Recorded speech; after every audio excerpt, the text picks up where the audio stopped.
This is a new segment of interviews and videos where we're going to start interviewing coaches and swimmers over the next couple weeks, just for people to see on the Facebook page. So today, me and Alex, as club captains, we're going to interview Richard. I'm so lucky.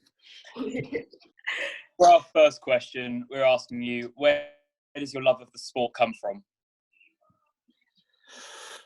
I think the love of the sport came from when I was probably about 4 or 5. My mum took me to the swimming pool, and as you do your lessons and everything like that. And then my mum went, I can do that. I can teach swimming. I can coach swimming.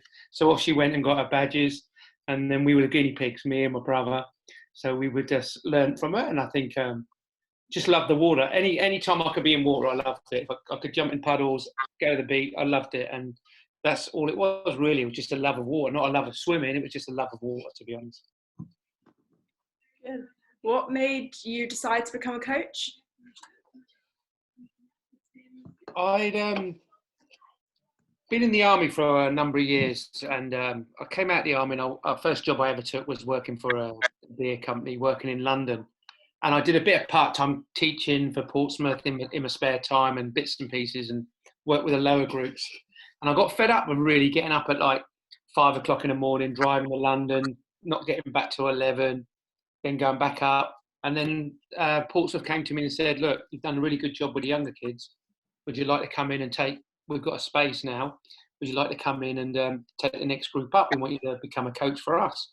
So realistically, it was really from that point onwards, I became a swimming coach. Obviously, I had to have a job alongside it because it wasn't good money in those days. It was just part-time, but my priority of the work was swimming coaching, and that's what it was. I just had a love for the sport, and I just loved coaching swimming. That's really what it was like in them days. That's really good. What's your proudest moment as a coach? Alex, you got another question for me? Yeah. What is your proudest moment as a coach?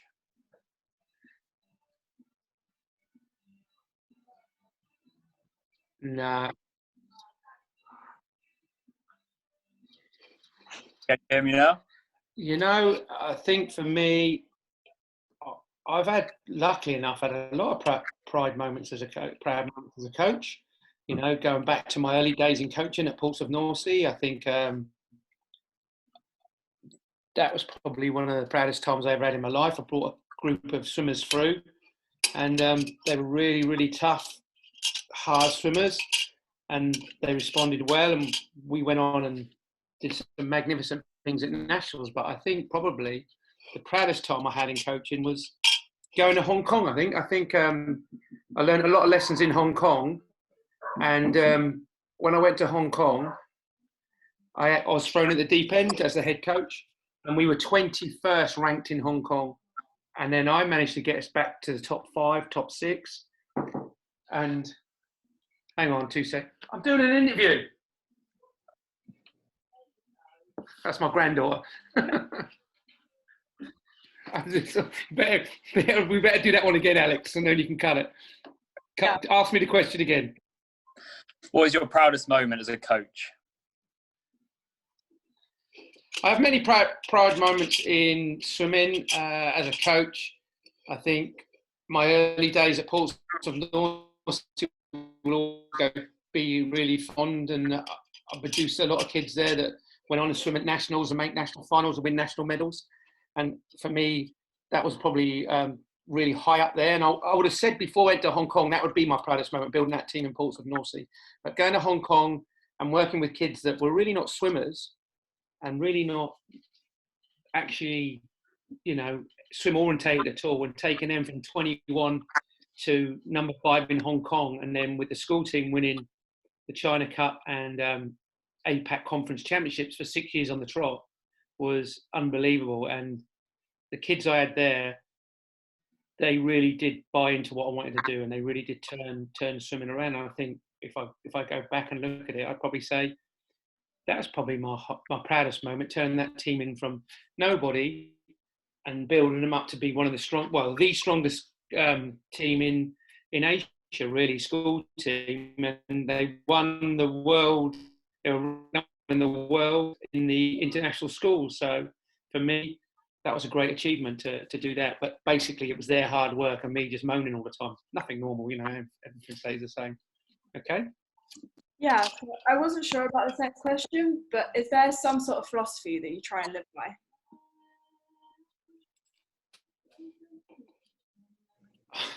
Yeah, I've got. I think my philosophy's changed over the years. I think in my early days of coaching, you probably wouldn't even recognise me. You think I'm tough now, but boy, was I tough in them early days. You can go and ask any of those swimmers. I was so tough. I was so driven. I wanted them to succeed. But now I think it's my philosophy is still you've got to have a work ethic. I like swimmers that've got a work ethic. I'm not bothered about how talented they are, because if they have a work ethic, they can overcome anything. It's the talented swimmers that don't have a work ethic that suddenly don't succeed, because at the end of the day, they've had so much success when they were younger. When it gets harder and they get older, it gets tougher, and they don't want to know because they've had so much success. So me, it's about really a work ethic and being honest to yourself and honest to your coach. I think for me, I think I'm quite honest with the swimmers. If you ask me a question, I'll tell you the truth, how I feel. Might not be the words you want to hear, right? And sometimes I do probably speak too much of the brutal truth when I should try and mix it up a little bit. But for me, I'm one of these people that just says it as it is, and that's it. I have no grudges. Once I've said it, it's said it. I don't think about it again. That's it. It's done. It's out there. It's done, and we move on from there. So I'll always say having a work ethic. I've always had that. I've always had that installed into me from a coach from my early days about having a work ethic and showing the way for your swimmers to follow. I think that's an important thing for me to be a leader and show them that you can do it and believe in yourself. That's probably what I want to be remembered for. Not anything else. Building teams, successful teams, work ethic, and getting them to believe in themselves. Because once you believe in yourself, you can do anything you want. Anything you want. So our next question was asking what kind of mark you want to leave on the swimmers, but partly answered. You got any more to add to that? I personally think you don't really, and you can ask Stuart this as well, you don't really realise the impact you make on swimmers' lives until maybe 5-10 years down the line, when you bump into them and they'll say, we appreciate what you did. Now, when you're a young swimmer and the coach is moaning at you, that it's like, ugh.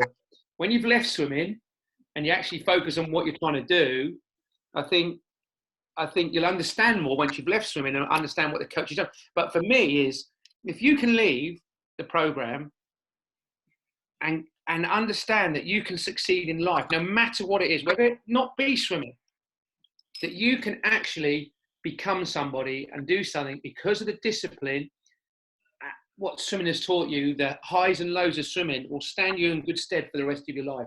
As I've said in some of my letters that I've sent out to the club, I've had some amazing emails, especially the one email I got over this period of time for the swimmers that were in America. That's when I know I've done a good job. Medals, that's for you, for the swimmer. I've seen, yes, you get your first national medal as a coach, it's brilliant. But once you've seen a few national medals and seen, it's more of the legacy that you leave with the person. So when they leave you and move on, they'll always think of you as maybe fair, tough, but he wanted us to succeed, and he's taught us things that we're going to need in life. I think swimming teaches you something that you're going to need in life. And that's all I want to be remembered for. The rest of it's irrelevant to me. Yeah, that's good. So this is different to what I thought I was going to ask for the next one. But when you were a swimmer, were you like how you would teach us now, or did you? So what were you like as a swimmer? You're not going to believe this. When I was an actual swimmer, I was, and that's why I really look at swimming in a different. I was physically sick before I raced. I got so nervous before I raced. I was like one of these people that if I'd learned what I've learned now in coaching and being more relaxed and being able to get on the block without shaking like a leaf. In the early days, I reckon I was on the block. I reckon I was breakdancing because I was shaking so much when I was younger. And, I think when you have a mum that coaches you as well, I think the pressure is on you more because they think, oh, you should be a good swimmer. You should be, because his mum coaches him or this coaches it. But I think I was like a nervous wreck. And when those young days, when I was young, I was really quite shy. I didn't really speak to many people. I left Gosport Dolphins. I was at Gosport Dolphins as a young kid, and went and got taken to Portsmouth North Sea. Well, at Gosport Dolphins, I was the best swimmer in the club. When I went to Portsmouth North Sea, I wasn't even the 5th best swimmer in my age group in the club. It was like the biggest shock of my life. But it made me as a person. It made me stand up and fight. But I was quite quiet when I was younger.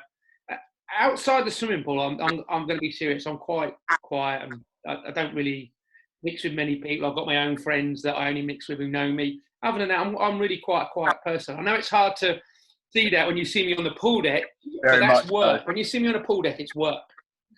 Outside of the pool, I have my own little world. I've got lads that I've grown up with, and they're basically my friends. I've got probably 10 or 12 friends that I've grown up with, and we're still really close. But other than that, I'm quite quiet. You wouldn't see me. If I saw you, I'd probably go the other way.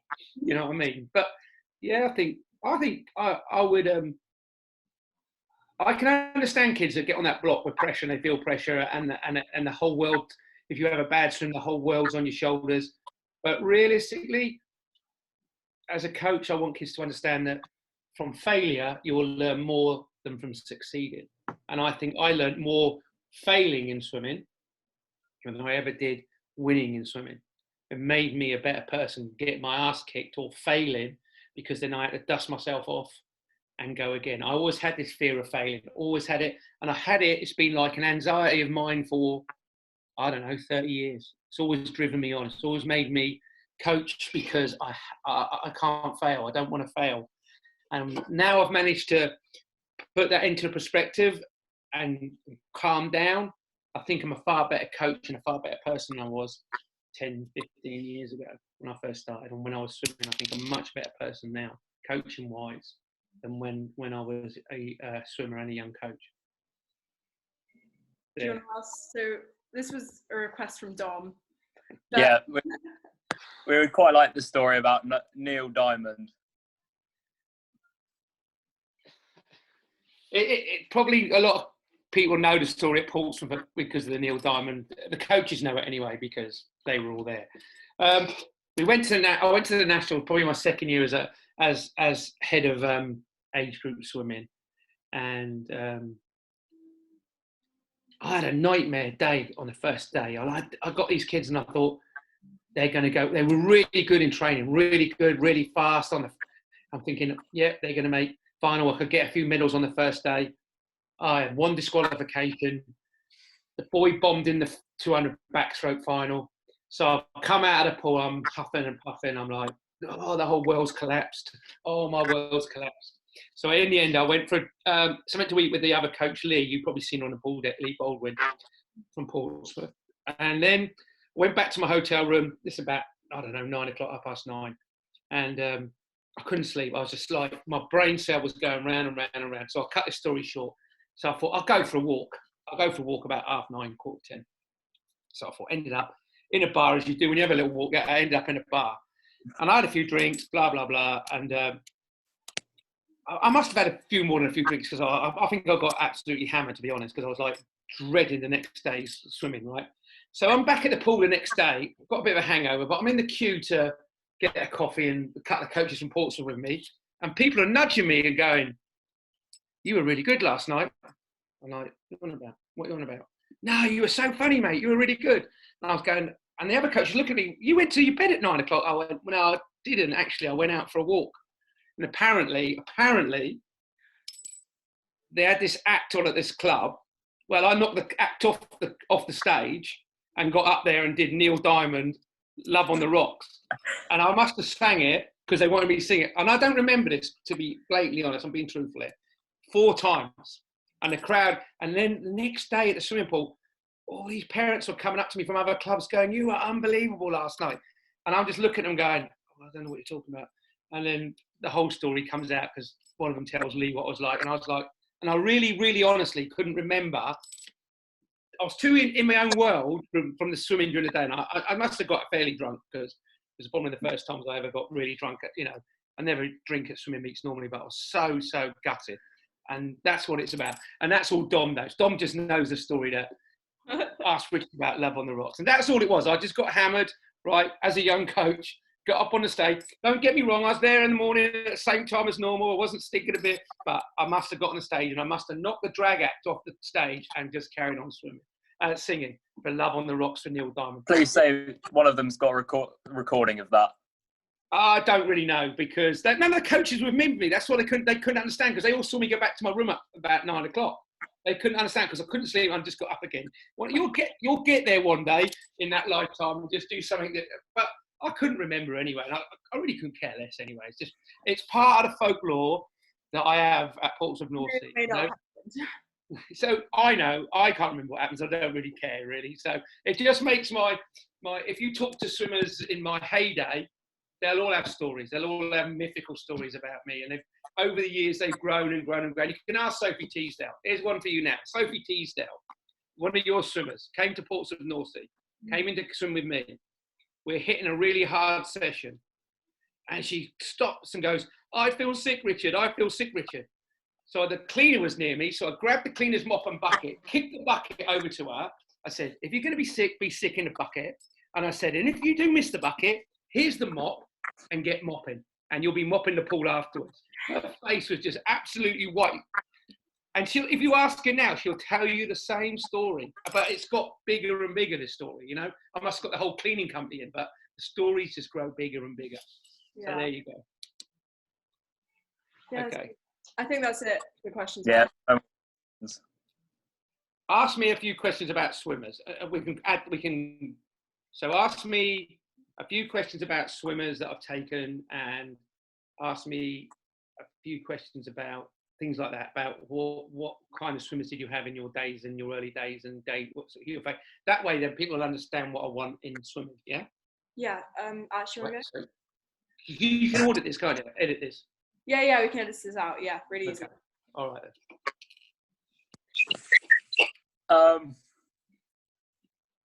What would your... No, let's not do that. We've prepared all of these questions. All you've got to do is say, can you tell us, last question is, can you tell us about some of the swimmers you've coached and why you like them, or why you thought they were thought highly of them? And I'll tell you about some few swimmers. Yeah. Okay. Right? That way, okay? Yeah.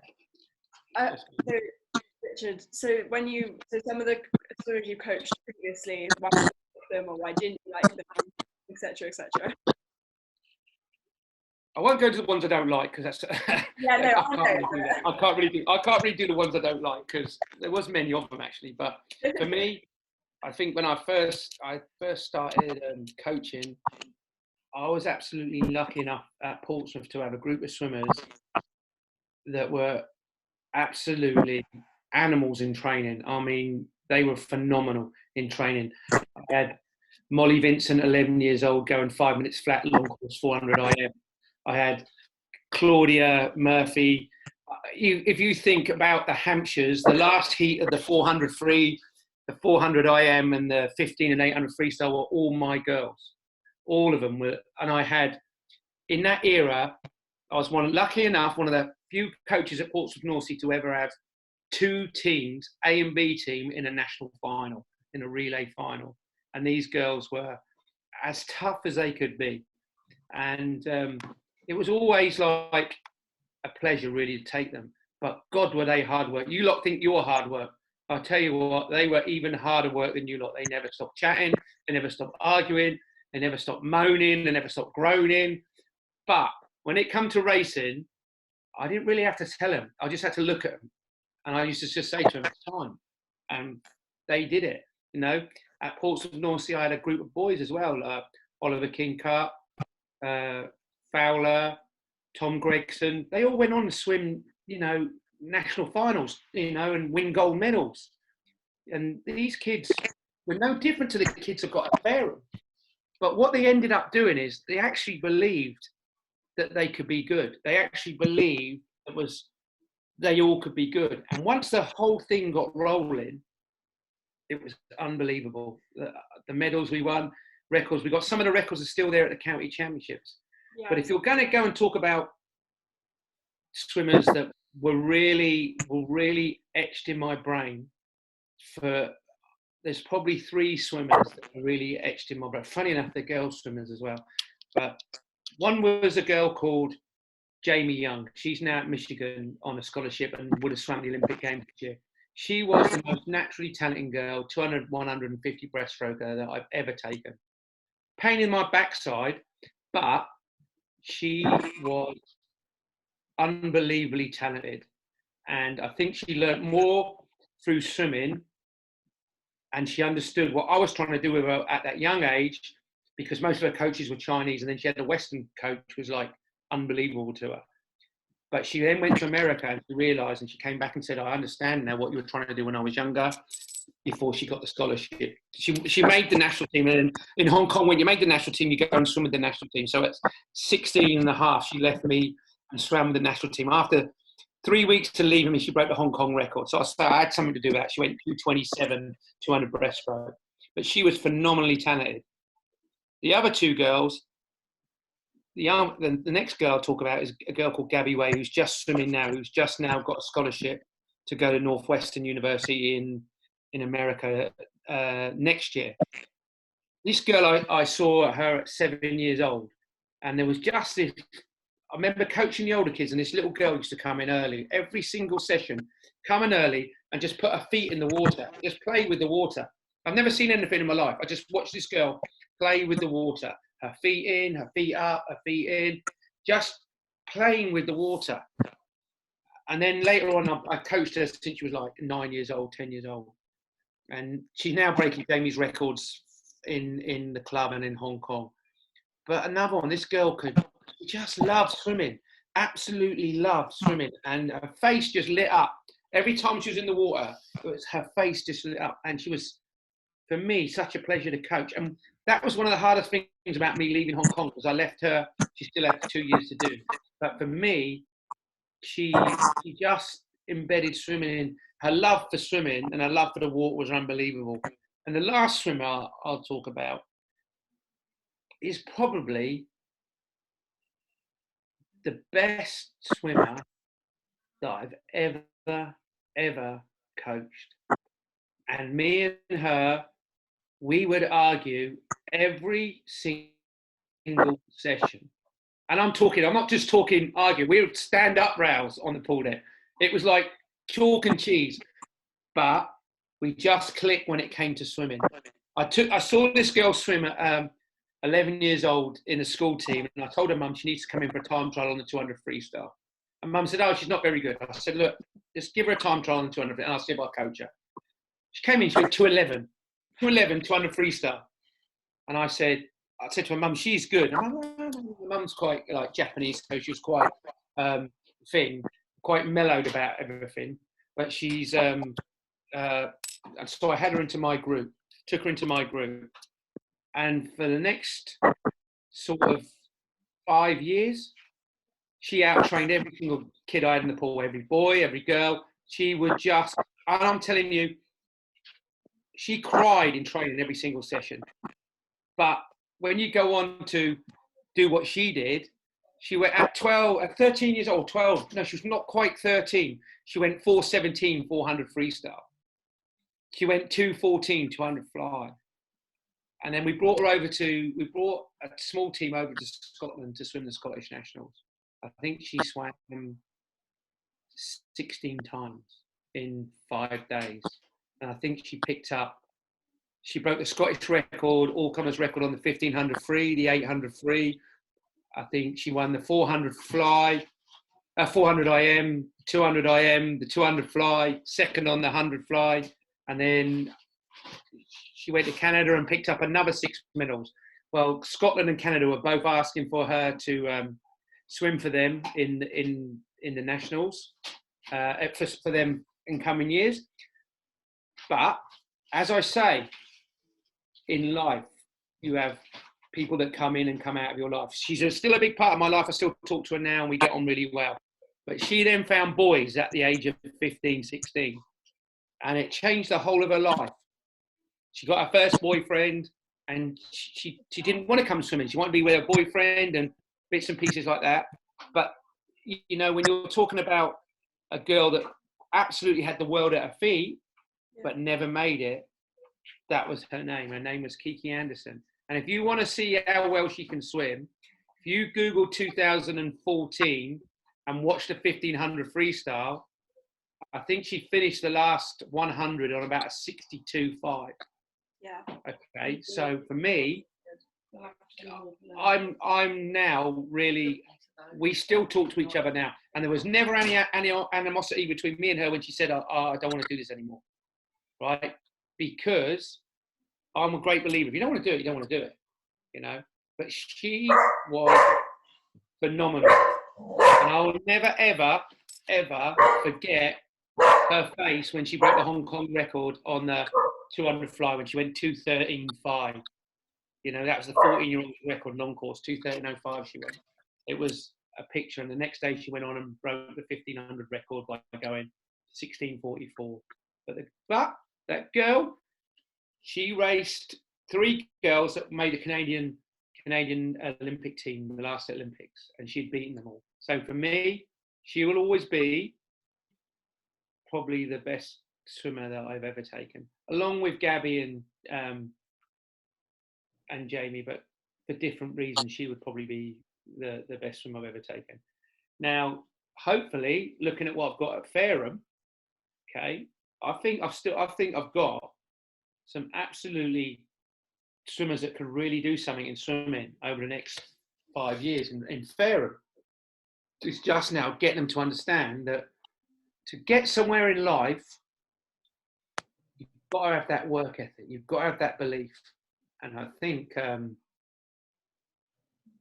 you've got to have that trust in the coach. I think for me, you know, in the swimming pool, it's got to be give and take, swimmer, coach, you know, that you understand each other and you know what's expected, but you also know that the coach has got your back, whether it be good or bad.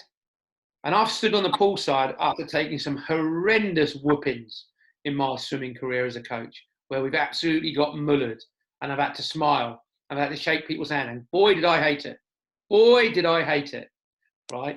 So I always believe you're going to get a whooping at some point, right? You just got the way you come back from it, the way the team comes back from, the way the individual swimmer comes back from it. And I think in the next 5 years, Fareham have done really well. They did really well under John. So you really got to look at what you've had in the last couple of years. John's took you to another level, brought you up to another level. And John knows that because John came from a background of swimming the same as what I did. He came from Portsmouth North, the Isle of Wight. He did all the right things. But John knew what he wanted to do. But it's just the fact that John couldn't do what he wanted to do and, you know, just get married. It's a hard life being a swimming coach. It's socially like, you know, you'll come in as your partner goes out. But I think John did a really good job of it. I think Stuart did a good job of you holding you all together for that period in time. And I think I'm just lucky to come in and see the talent that we've got. And I think that, you know, we've done some really good damage this year at county championships. And I think we'd have done quite well at Southeast regions. And I think we'd have done quite well at nationals. But for me, it's how you swimmers come back from this, what we call virus now, and how we come back. We can come back and feel sorry for ourselves, or we can come back and be stronger, united, and really attack it, because that's what I'm going to be doing.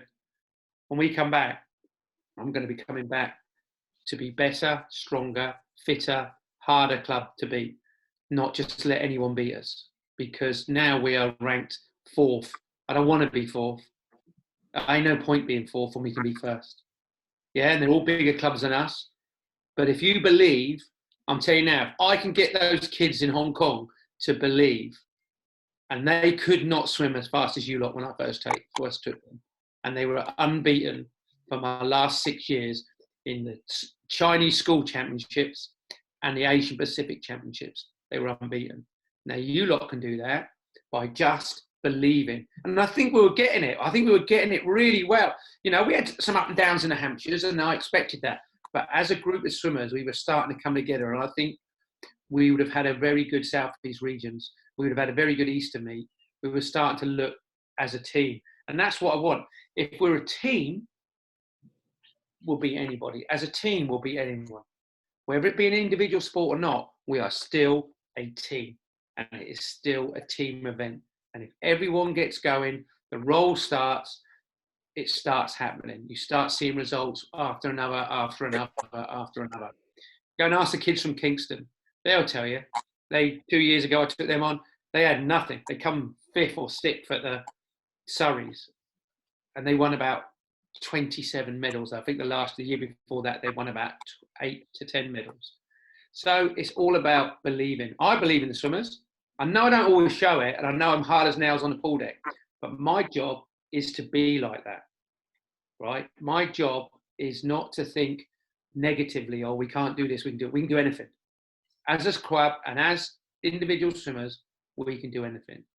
So that is my words of wisdom to Fareham Nomads, and I'd like to thank you two for the interview. And Thank you, Rick. Thank you very much. All right, so you have a little insight to my life. Okay, you got the story that you wanted, the Love on the Rock story from Neil Diamond, so Dom can now be happy, sat at home, but it's not that big a story apart from I was good. The disappointment of not having a recording. Might need to edit it out and just send it to Dom. You would never, if I had a recording, you would be never seeing it at the club. Never seeing it. You can ask me, you can ask John and Laura, you can ask them. They've seen me at my worst.